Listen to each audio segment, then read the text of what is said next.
अच्छा शिक्षक वही होता है जो खुद स्वाध्याय करके क्लासरूम में जाए। जिस क्लास में जितना ज्यादा इंटरेक्शन होगा वो क्लास उतना ही प्रभावी होगी।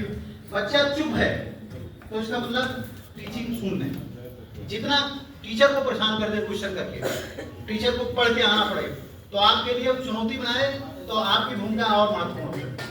तो आज के दौर में पढ़ाना महत्वपूर्ण नहीं है, बच्चों में पढ़ने की ललक पैदा करने की जरूरत है। जैसे एक रास्ता बता दो गूगल अपने आप पहुंचा देता है, तो आपको गूगल का सर्च इंजन बनना है और आप उस सर्च इंजन के रूप में अपने की पायलता अपने मान्यता स्थापित करिए कि हम अपने स्कूल के सर्च इंजन हैं। बच्चे को जिस पॉजिटिव साइड में खोजने की जरूरत है हमसे सब मिल सकता है।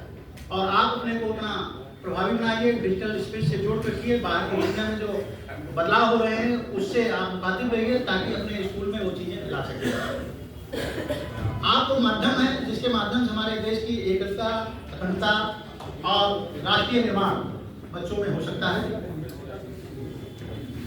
हम कितने भी अच्छे पढ़ लें, अगर हमारे यहाँ मूल्यवान शिक्षा नहीं हुई, गुण वाली, लेकिन राष्ट्रीय चरित्र को जोड़ने के लिए, राष्ट्रीय एकता अखंडता को मजबूत करने के लिए, हमारे देश की जो सांस्कृतिक विविधता है, विविधता में एकता, उसको मजबूत करने के लिए हमारे स्कूल बहुत ही महत्वपूर्ण भूमिका अदा कर सकते हैं। अगर हम अपने बच्चों के अंदर ये वैल्यू डाल पाए तभी शिक्षा सार्थक हो सकती है। अगर आप ज्ञान को प्राप्त कर सकते हैं, अगर मूल्य नहीं है तो वो ज्ञान निराशाजनक होगा आपके लिए भी और आपकी सोसाइटी के लिए। तो हमें ज्ञान भी देना है बच्चों को, और ज्ञान का दूसरा जो महत्वपूर्ण पहलू है, ज्ञान से ज्यादा महत्वपूर्ण मूल्यप्रद व्यक्तित्व का निर्माण करना है ताकि वो सार्थक ढंग से हमारे देश की दिशा दशा और भविष्य को बेहतर तरीके से निर्माण कर सके। साथियों, ये सब मिलाकर के आपकी परीक्षा है। जैसे माननीय प्रधानमंत्री जी कहते हैं परीक्षा पे चर्चा पे, ये परीक्षा तो मेरी ही परीक्षा है। इन्हें जो कैप्टन होता है उसकी भी परीक्षा है, बच्चे की परीक्षा नहीं।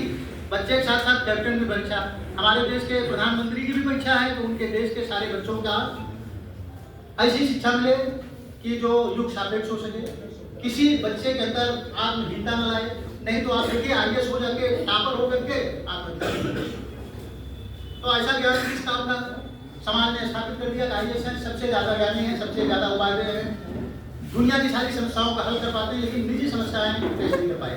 तो हमें अपने बच्चों को इस लायक बनाना है कि वो सामाजिक दुनिया की जो समस्याएं हैं उनको भी फेस करें और अपने आत्मिक या जो परिवार से या उससे भी पहलू से जुड़ी हुई समस्याएं हैं उनका भी बेहतर तरीके से मुकाबला कर सके और कभी अवसाद न आए। इसीलिए आपके स्कूलों में जो प्रावधान है, 5 मिनट टाइम दिया गया, बच्चा आए कंफर्टेबल हो जाए। बहुत सारे चीज होते हैं जब हम स्कूल में इम्तिहान के कक्ष में जाते हैं याद रहता है, पहुंचते ही एक फोबिया है इम्तिहान का, हम भूल जाते हैं, फिर निकले याद आ गए। तो बच्चों को उस फोबिया से हमें दूर करना है, उनको कंफर्ट बनाएंगे। जब 7 जुलाई मतलब आपको ट्रेनिंग करना है, अब इम्तिहान आने वाला है, इम्तिहान के पहले आप अपने स्कूल में एक हेल्प डेस्क बना दीजिए। अगर किसी को कोई इस तरह की प्रॉब्लम है तो बच्चा वहाँ कंफर्टेबली सहजता से बात कर सके, जो अपनी बात कह लेगा उसकी समस्याएं आसान हो जाएगी। लोकतंत्र में चर्चा इसलिए महत्वपूर्ण होती है और विपक्ष की भूमिका बहुत महत्वपूर्ण है। जितना बढ़िया क्वेश्चन पूछेगा उतना सरकार नियंत्रित होगी, उतना हमारा मुल्क नियंत्रित होगा, हमारा स्कूल नियंत्रित होगा। और जिस बेसिक शिक्षा विधेयक समिति लिए बैठे हैं, अगर ये काम हमारा हो गया, मैं कहना चाहता हूँ